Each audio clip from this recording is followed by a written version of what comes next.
وداعا أيها البطل لفقدك تدمع المقل بقاع الأرض قد ندبت فراقك واشتكى الطلل لئن نأت بنا الأجساد فالأرواح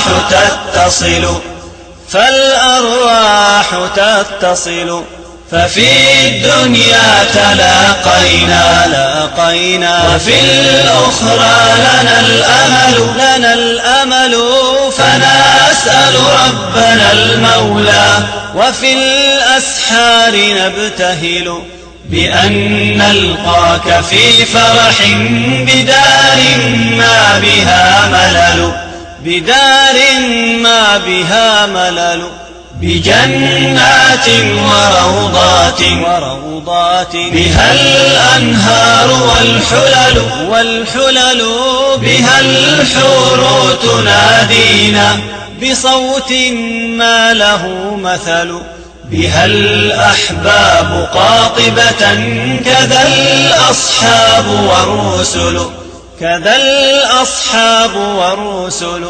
بها أبطال أمتنا بها شهداؤنا الأول فيا من قد سبقت إلى جنان الخلد ترتحل هنيئا ما ظفرت به هنيئا أيها البطل.